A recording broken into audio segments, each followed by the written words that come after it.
no ifs or buts. The Nanoflare 1000Z is the biggest scam ever produced by Yonex, with the Guinness World Records and everything. Everyone I know that has gotten that ugly yellow and black 1000Z racket has sold it. Hi everyone, it's been a few months. Thank you so much for all your comments on the previous badminton video. I did not expect to get all these comments and all these subscribers. So from the bottom of my heart, thank you very much. What I thought I'd do is, based on all the questions I received in the comment section, I grouped them up and I'm going to answer some of them because I see a reoccurring theme. And also I'm going to highlight some general comments that I really appreciate that some of you might be interested in and address those as well. So without further ado, let's get into it. First question comes from Primary Quadruple One. It says, "Hi Mr. Chan, great review. I'm a bit curious. Does regularly switching rackets mess up your game? I like the idea of switching rackets, but it doesn't work well for me. Anyway, I'd love to see your gameplay footage." So thank you so much, Primary Quadruple One. So look, switching, there's two parts to this. The latter part about gameplay footage, well, I'm a small YouTuber. If I can make it bigger one day, maybe I can afford a DJI Osmo Pocket. But at this moment in time, I'm not going to take the camera and all these gear up onto the court. But hopefully, if I create more videos and more of you watch it, I'll get a smaller footage camera and like a DJI, and I'll take that onto court and film and not look like a person that's trying to be a YouTuber on court. And hopefully I can show you some of the gameplay footage. I'm not pro, so don't have high hopes for that. I'm just a recreational social player. I consider myself intermediate plus, but thank you so much for all the comments on the gameplay footage. Now, with regards to switching up rackets, you're the only one who's asked this. Look, none of my rackets are, I would say, extreme on either end of the spectrum. So none of them are extremely heavy and none of them are extremely light. You'll notice in my previous badminton video that pretty much my heaviest racket, is my old Nanoflare 900, which, to be fair, is again the top of the line Nanoflare, so it's more closer to an even balance than it is headlight, and it is also a 3U racket. On the other end of the spectrum, my heaviest racket is my 100ZZ, but again, if you've watched my previous video, it's head heavy, but it's also speedy. I don't think it's like a sledgehammer. They don't make them that head heavy anymore, and it's the most head heavy rackets in current modern day is the 99 Pro, which is the most sledgehammer. I don't have that. And the older 88Ds, and I don't have that either. So I don't like to buy rackets that are on either end of the spectrum. My preference is more towards the head heaviness because, well, number one, I'm not that strong. You can see me, right? I'm pretty lean, I'm not that strong. I'm stronger than average, definitely stronger for how I look, but I'm not that strong. So I need that extra head weight or an even balance racket. But if you're a very strong person, go use a headlight racket. You'll actually generate a bigger smash that way. And we'll get into some more questions that you asked with relation to that, because a lot of you want to know how you can be more attacking despite having less strength, and we'll answer that soon. So the next question comes from Krishna Chakrabarti. You know what? I'm just gonna try to flash the names up maybe, because I'm gonna butcher some of these names and I apologize. But can you explain your stringing, please? It looks like missing one. Why is that? I'm surprised, if Krishna is your name, I'm surprised, Krishna, that you noticed that from my previous video. Anyway, I have all my rackets over here. This is gonna be hard to see. Probably, you can see that, hopefully, because I'm wearing a black t-shirt. Right about there, you've noticed that there's one missing string, right? So that's a great observation. Honestly, don't worry about it. Tai Su Ying, if you know that, she is my favorite women's badminton player of all time. She always strings her rackets like that. A lot of people string it like that as well. There is nothing special about it. You can read up on Reddit about this. It's probably more psychological than actually anything concrete. I know a lot of you, or the person asking this, I know you're probably want me to say something like, oh, it's more powerful and it's faster. No, it's just one string. Don't worry about it. I just like it like that. I think it looks cool. It's cool when people like you ask me that. I just like it like that. If you can find a stringer who is able to string like that, because not all stringers can string like this, by all means give it a try and see if there's any psychological impact. If anything, for me, there's no downside, but it makes me happier. And so why not do it? It's the same price, at least if the stringer knows how to do it. So thanks for that question. Beat Void 5361 asks, you put your grip over energy boost cap. Look, that's another, why do you all have such good observations? I'm actually really impressed. The energy boost cap, if you guys don't know, is something that they introduced probably 4 or 5 years ago to the Astrox lines, and then now pretty much every racket has that. But back then, not all rackets have this energy boost cap, and my camera really is not doing a good job here. Let's see if I can show you right here. So you see this part right here, it's covered up, but energy boost cap basically means they've made this flat so that when you press on it, it's more ergonomic. Your thumb can rest right there. Before it used to be a cone, but now it's dented on the sides here so you can press on it. I actually love this. Now, why do I grip over it? In fact, I grip over the cone. So this is the handle, this is the cone, and then I grip even higher up than that. So let me see if I can zoom out. So look, I grip all the way cone and higher. I grip this much higher than some of you. That's because, and this is very important, grip plays a huge role to the weight balance of the racket. It's not just about looking cool. Unfortunately, I'm just gonna have to tell you to test this out. I switch grips quite often. Probably every 2 weeks I'll switch a grip. So if you're like me and you think grips are not that expensive, it's probably, in my country of Canada, it's $3 a grip, usually 3 or 4. Test it out, grip higher, grip lower. You might be shocked at how big of a difference it is to the same racket you've been using all along. So for example, if you have a head-heavy racket, grip it higher. You might find that it feels a bit lighter when you swing, or it could feel a bit heavier, although that's not the case with mine.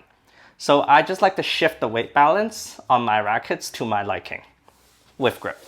But also, when you're in the front court, I explained this last time with the 100ZZ, which is this racket. I like to, when I'm in the front court, I like to hold it all the way up here so you can maneuver super fast. You have more touch at the net. And then you switch all the way down here for the power smash when you're in the backcourt. So that. This person, I'm guessing it looks Vietnamese handle. I have a chance of buying a used Arcsaber 11 2012 model for $50 in my country, but wouldn't a new racket be better? Well, you've asked the wrong person, because the 2012 Arcsaber 11 is my favorite racket in the world, and if I could buy 5 for $50, I'll buy all 5. So I would, without knowing anything about you, I would advise against. Older rackets only go up to 24 pounds of stringing. So that's a huge limitation, and older rackets, the materials are just not as durable. They'll break easier. So I would assume those things matter to most people. I'm different because I'm old, so I've played badminton for 20 years and I know those old rackets really well. I want to buy it mainly for nostalgia. It is not practical to buy it. I would advise you not to buy it and to just invest in a modern day 100ZZ or 88D or one of the Astrox lineups. It's made with better material, it's stronger, It can handle, this racket can handle 28 pounds, this 100ZZ. The 3U can handle 29 pounds, I believe. Check Yonex's website.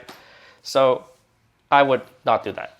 Do Bird K260 asks, what you think about Exbolt 65? Also in terms of durability, is it more durable than the Exbolt 63? So there were a few questions on the Exbolt 63, 65. I'm surprised some of you go that deep into strings. I'm very impressed. 65, I've never tried, and nor will I try. I'm someone who prioritizes my enjoyment at badminton more than cost. I'm willing to pay the price for 63, and what that means is, yes, 65, even though I haven't used it, should be more durable based on science, based on marketing. It is a thicker string, as I understand it, so it has to be more durable. Now, how much you give up in terms of repulsion for that extra durability, I don't know. Unfortunately, I'm not going to be able to test that out because I've in 63 a bunch of them, but I've actually finished it, and now I'm actually on Aerobite. So I have a new string for all my rackets. I bought a reel of Aerobite, so we'll talk about Aerobite later, but let's go through the questions. No Name RC6V asks, best repulsion, good durability. Those two don't go together. I'm sorry, you pick one or the other. You know what? You're probably looking at the Exbolt 65, probably. Maybe even 68. Check Yonex's string chart. There's up there. You should be able to find the answer. I just go for best repulsion and I don't care about durability. Okay, so the next set of questions are about racket comparisons. Benson asks, wow, what's up? Is it me, or does the 100ZZ feel overall lighter than the 88D Pro? I noticed this was when I compared them and I felt that the 100ZZ felt lighter when I played with the 88D. Overall heavier, but in a good way. It was fast. Anyway, I'm not going to read the rest of this. Thank you, Benson, for the question. I think you just want me to comment on the 100ZZ and the 88D Pro. That's, be asking that question. So that's a great question. This is the 88D Pro 2024 edition, as I spoke about last time. And this is the 100ZZ. I have two of these. I have the 88D Pro 2024 in a Canadian version and a Japan version. This is the Japan version that I bought in February. It's actually worth more. I can answer any questions you'd like if you want about, maybe I'll do a video on why JP versions are but for the time being, that's out of scope. So anyway, long story short, here it goes. The 100ZZ is raw, like when I say raw, when you're holding it, wielding it, moving it around, it is head heavier, but it's speedier. So I don't quite know how to describe it to you. If you're worried that your power will be less with either or racket, I can tell you right now, with both rackets, you're going to have tremendous amount of raw power. What you should be thinking is which one is nimbler. The 100ZZ, I feel like, is faster by a tiny bit, even though it's heavier by a tiny bit. I know that's hard to wrap my head around. Even I don't even know why that's the case, but that's how I feel. However, I think the 88D can be heavier if I gripped it differently. As I mentioned, I grip really high, right? But if I grip lower, I think, or I don't grip at all, I think head weight of the 88D might actually feels heavier than the 100ZZ. You know what? They're both about the same head weight. I would recommend that you get the 100ZZ, if I'm being very honest. It has a better hitting feel. It is, I would say it is the superior racket of the two. It's speedier. It can go, I think, 1 pound heavier in tension. Correct me if I'm wrong. But you actually think the 100ZZ will be worth more it'll appreciate in value in the future.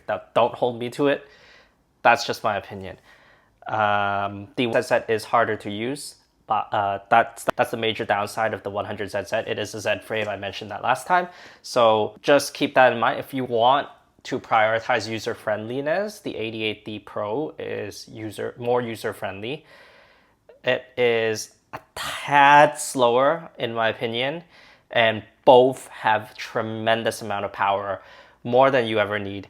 It has both very good rackets in all ways. It's just which one you like more. If you were my friend, I would let you try both of them before you buy. Unfortunately, I don't know who you are or if you play in Vancouver or whatnot, but I highly recommend both of them. That's why I have 2 of each of them. So that's that. The next question is from Goku. Goku asks, Astrox 77 Pro or Arcsaber 7 Pro? Very good question. This knows their stuff, because anything, for those of you who don't know, anything with a 7, since the beginning of time of Yonex, is a more medium flex racket. Like the is more medium flex. Now, almost everything that I've talked about this in both the last video and this video is a stiff racket. In fact, the 100Z set is the super racket, as I explained, that it has a solid core shaft and whatnot. The 77 that I'm holding right now is the only racket that's medium flex, and this is the Astrox 77 that Goku is referring to. I've used the Arcsaber 7. Honestly, my recommendation, without thinking, is get the Astrox 77, please. The Arcsaber 7 is not for, it's almost like the Astrox 77 has everything that the Arcsaber 7 offers, plus more. It has more power. It's probably a tad slower, but it's not that heavy. Basically, the Arcsaber 7 is does okay and everything, and it's kind of light. Like if you want a light, medium flex racket, then get the Nanoflare 700. I don't know of too many people that have the Arcsaber 7. It doesn't seem like a very popular racket to me. Maybe I'm wrong. The Astrox 77 is used by literally a lot of the top players, guys included. Just try the Astrox 77. If you try the Astrox 77 and you're like, I like the flex, but it's a tad heavy for me, then try the Nanoflare 700 Pro or 700. If you try that and you're like, I like the flex, but it's too headlight for me, then you can buy the Arcsaber 7. I would do it in that sequential order. I would not get the Arcsaber 7 without having done what I just said. All right, thank you for that question. So the next questions are about 100ZZ. Wow. So a lot of you like the 100ZZ or are curious about the 100ZZ. Well, I know everything about it because it's my favorite racket. I've used it since 2021. The beast of a racket it is. It's so good. So let's start with Akazai is real. Anyway, sorry I butchered it. I'm an intermediate player. I bought a Astrox 100 game, blah, blah, blah. You can read it. Essentially, the person is saying that they are on a budget, their strength is poor, and they need an agile racket without compromising power, like the Astrox 100 game, which this person claims it generates less power than the 99, which, you know, about the game and tour models, by the way. I can only comment on game and tour models, by the way, based on my experience on all these pro models, which I would presume it's, you know, same, right? So this person is probably right, you know, that does have more raw power than the 100. Which racket would you suggest? Any company will be fine. Well, I only know Yonex, so I'm so sorry. Look, this on a budget, well, if you're on a budget, then just, you know, tour, obviously. I can only comment on non-game and tour, but you get the game and tour version. The 99 is not for you because Yes, you know, you're right track. Strength-wise, you're poor, so you want a heavier racket to compensate for your lack of strength. That is the correct mentality. The 99 is it's too much of a sledgehammer. You're too much for you to weld for someone whose strength is already poor. You want something that is just a bit head heavy. This person wants to not compromise on power. Well, look, it seems like the 100 game is a racket that you'd be good for, but you said you're not satisfied with it. So I think, look, try the 88D Pro.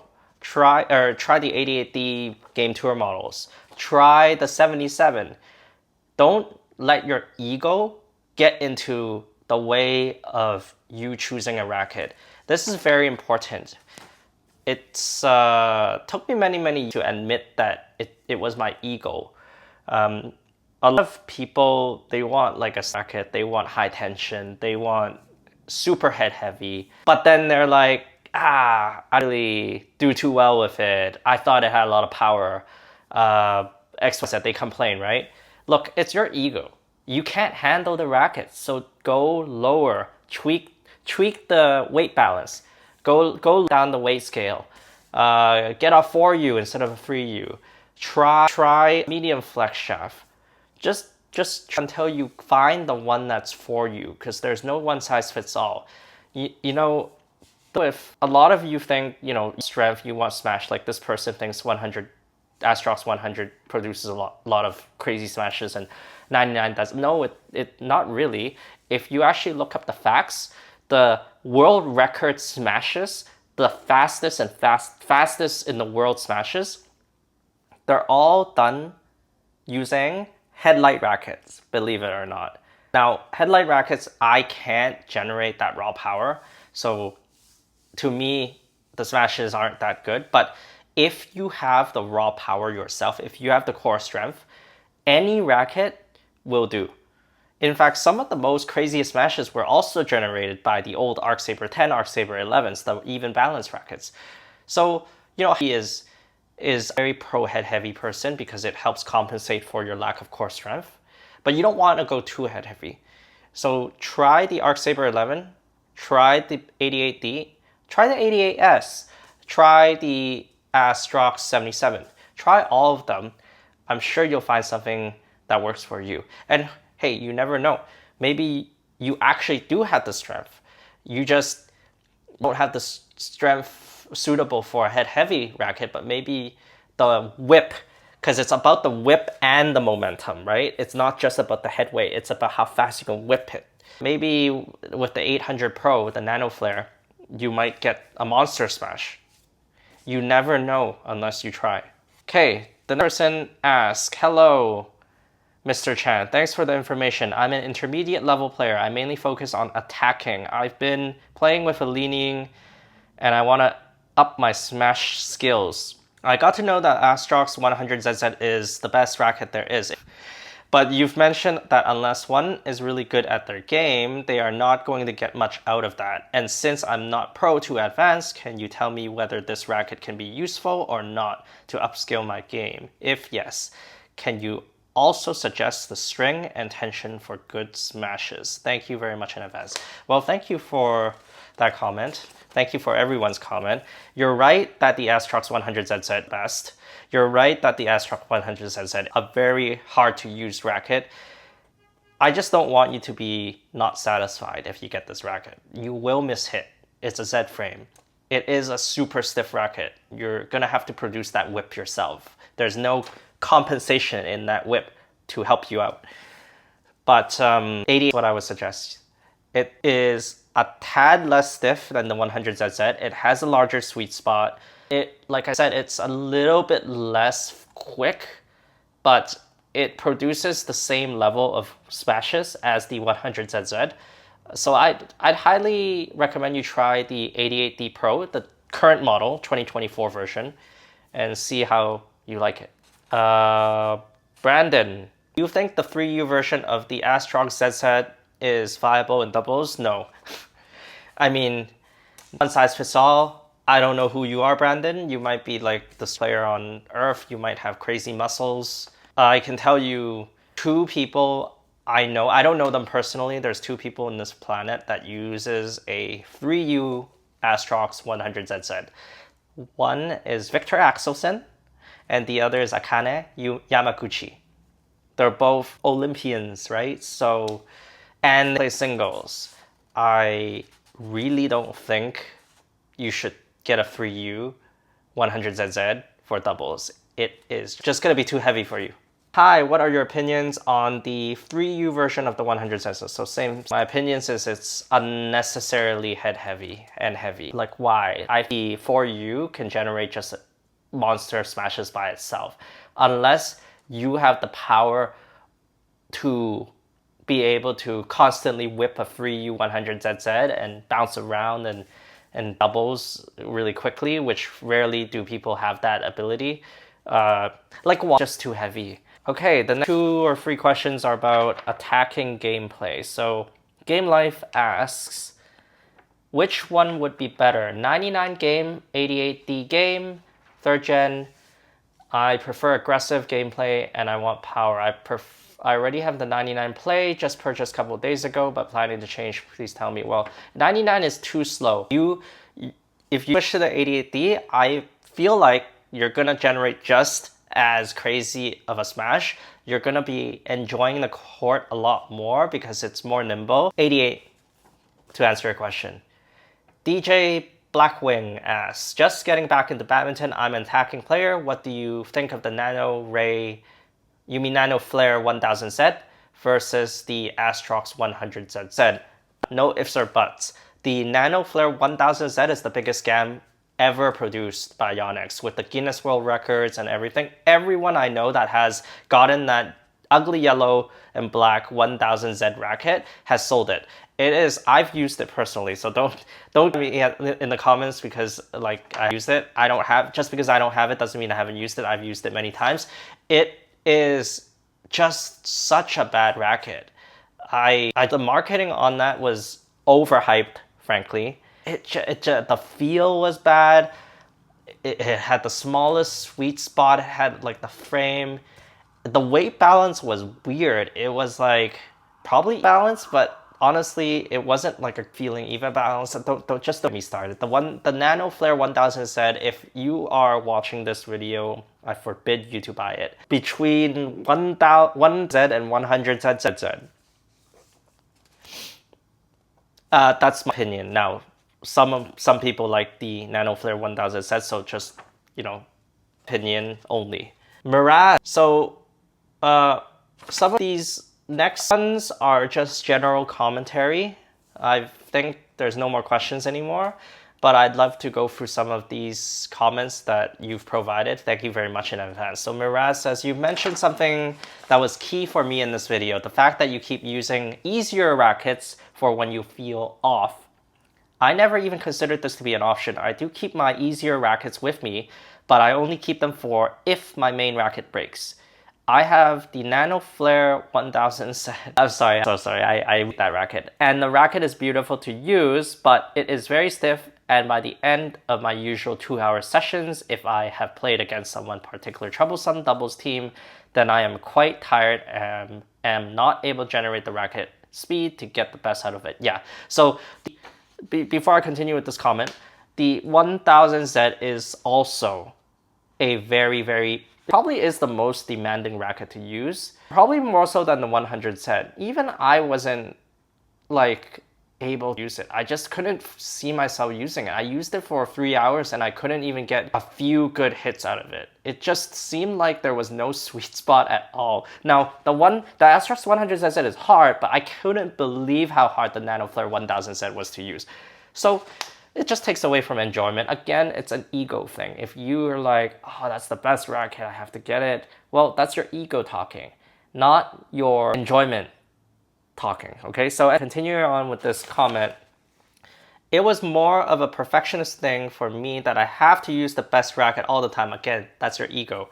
But seriously, this was refreshing. Thank you for sharing that. I'm definitely going to take this into give myself a break for those matches at the end of sessions like this. Well, Mirage, I really appreciate your comment. Thank you very much. Superfly says, agreed, I have lots of Yonex top of the line rackets, but the 100ZZ remains king. Yes, it does. I am surprised why people calls it hard to use. Well, before I continue with this comment, Superfly, I truth in the YouTube video. For me personally, I know that it took me a good 4 months to quote unquote break in and get used to that racket. Anytime I go back to like a Arcsaber or even my 88D and then I go back to using the Astrox 100ZZ, a bit of a rustiness. So for me, I know this racket is hard to use. However, for me, I like using it and I can use it. So because all you viewers here come from all sorts of backgrounds, I really just want to make it clear that the Astrox 100ZZ is, yes, the best racket, period, but it's also not that user-friendly, and there are more user-friendly rackets out there. Because a lot of the enjoyment in badminton comes from just being able to hit the bird and not mishitting and whatnot. And so, again, if you set aside your ego for a second and think about, you want to hit the bird, hear that pop sound all the time, and you don't play as often as I do, like 3 times a week. If you're playing once a week or even less than that, I really don't think you should get a 100ZZ. Anyway, continue on with this comment. For me, it is easy to use. The drives and attack clears are exquisite. Power is just right. Control is up there with the very best. Well, I couldn't agree with you more. It is such an amazing racket. Best for everything. This is me, my Nanoflare series, really loving the 700 Pro. Not so much in love with the 1000 set anymore. Will sell it. Thanks, maybe Kian. Soyan CHD says, the best badminton racket is the Duora Z Strike. I'll die on that hill. Hey, I don't disagree with you. I never bought that racket for a really weird reason. Okay, let me tell you this reason. So first of all, Duora Z Strike, if some of you watching this know, you amazing racket. Probably I would consider it as the 100ZZ back in the day, back in the day, like 8-10 years ago. Amazing racket. In Chou Tianqian, the Taiwanese player, he uses that racket. And I don't think he's actually switched. I'm surprised he hasn't broken all of his Duora Z Strikes. Anyway, amazing racket. The reason why I didn't use that racket is because I had an issue with Duora. For those of you who know, Duora's line preceded the Astrox. It kind of had heavier series at the time. Duora had this gimmick where if you flip it from one side to another, it's attack, and if you flip it using the other side, it's defense. And they would color code it a certain way. Now, I'm actually colorblind, and I spin my racket all the time. I'm always like when I'm playing. How many of you are like this? So I want to be like oh wait, which side is my attack side again? Okay, this side. So I didn't like the Duora because of that reason, not because of the technology, the weight, the stiffness, none of that. But Duora Z Strike, amazing racket. And yeah, thank you for that. Charles says, there are plenty of rackets that are slimmer, like Axe Force 100 at 6mm or the Thruster F Ultra at 5.8 and more. Also, the 90K Metallic is slightly stiffer. So, hey, thank you so much, Charles, for calling me out. I like criticism, constructive criticism, and I love to be wrong. I'll admit I'm wrong here. And the reason I'm wrong is because I'm very ignorant when it comes to anything that's not Yonex top of the line. Anything that's Li-Ning, Victor, or any other brands, I'm really sorry to all you viewers here. Unfortunately, I just am not an expert, or I don't even know anything about any of those other rackets. So thanks for pointing out that there are slimmer rackets than the 100ZZ. I'm literally looking at the 100ZZ right now, and I'm bending it right now. It is really slim. In fact, Yonex actually calls it right here, hyper slim shaft. So look, it might be a couple or a point something millimeters slimmer. And I don't know how you can get stiffer than this solid core shaft here, but apparently there is. So thank you so much, Charles. Thank you. Andrew Washburner says Arcsaber 10 is the GOAT, believe it or not. No, I actually believe it. It is the GOAT. I just kind of preceded my time. When I started badminton, I was using something called Nano Speed 9900. I actually still have that racket. I never use it because it's worth so much. And I graduated into the Arcsaber 11 because I wanted an even balance. But I know that if I had kind of that error instead of the Nano Speed, I was probably catching the tail end of the Arcsaber 10, and I know everybody likes the Arcsaber 10. Given that how much I like the Arcsaber 11, I have no doubt I would have loved the Arcsaber 10. So, hey, if you have two new never used, what are you doing? You even have a Taufik Hidayat. Well, you know what? The Taufik Hidayat one, I'm probably too broke to buy that off you, so I hope you make lots of money with that racket. Tae Young 007 says, I made the mistake of getting the 88D in 3U. Yeah, that's heavy. And it's so heavy compared to the Arcsaber 11 Pro. Oh yeah, for sure. The Arcsaber 11 Pro is an even balance, yeah. I find it hard to use, so it barely gets any use time because the smash recovery is so much longer. Look, this comment is gold. This is literal gold. Listen carefully. To some of you watching till this point, you noticed I mentioned and hammered on the ego thing, and I was answering questions about getting a 3U 100ZZ, and I really don't recommend getting a head-heavy 3U in this day and age. This is the reason why. If you get a racket that is just too uncomfortable to use because your ego was like, you're reading stats, you're like, that is gonna be like the monster smasher racket. You're not gonna, it's gonna stay in your bag, you're never gonna use it. So you're gonna waste it because you don't enjoy using it. You really need to set aside your ego and think critically about what suits you the most and what will get you a comfortable long-term playtime. It's very important. Nobody talks about this. So thank you, Taeyang007. And I recommend you get the 88D in a 4U. Sell the 3U. Jimmini2731 says, great video. I really enjoyed this type versus one with all marketing BS. Good to hear your feedback and acknowledgement that you're a social player and play style makes it more relatable. I am thinking of getting the Astrox 77 Pro, but prices for it have gone up from $250 to $300 in Australia. Thank you so much, Jiminy. Look, the marketing stuff that some of the other famous YouTubers have, I admire them doing that. I don't do it because I'm lazy and I'm a small YouTuber, frankly. I see no point. I see that the is in the content, is in the words, is in my knowledge, and that's what I want to deliver to you. So I hope that makes sense, and thanks for watching. Makes it more relatable. I'm getting this. So look, the price thing. A lot of you come from different backgrounds, right? Just because, you know, us can afford one or even multiple, like me, top of the line Yonex rackets.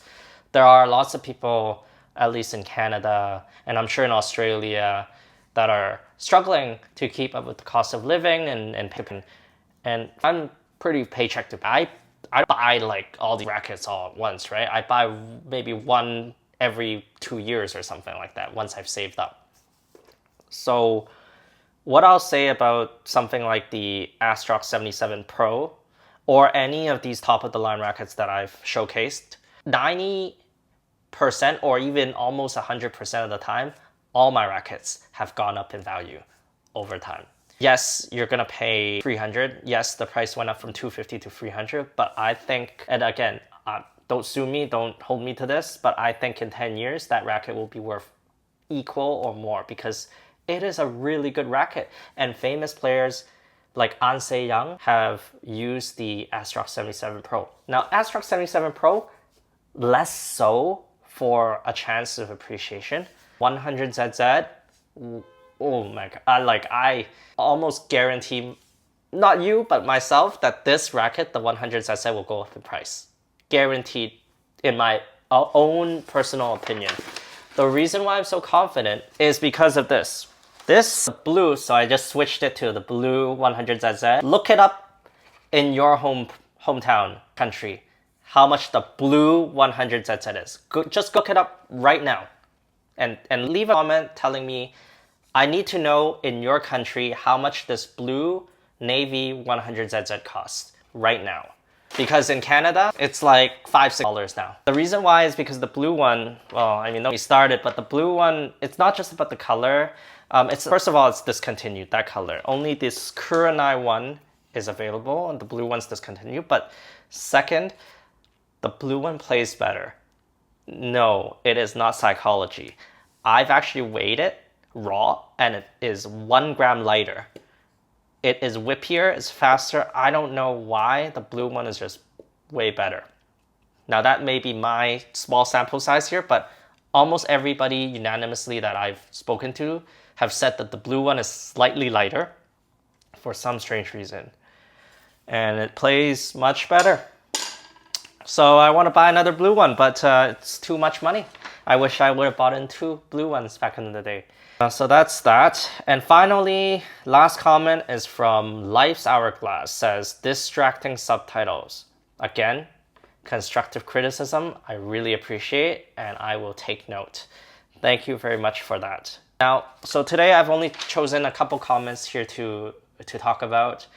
If you leave more comments, and feel free to please do so, I would really appreciate that, and I will keep answering questions. Thank you very much for watching the previous video and the current video, and for supporting me. As a very small YouTuber, I genuinely want to impart my knowledge of badminton and as a social recreational player to you, given that I just love badminton and all these rackets. And yeah, please subscribing.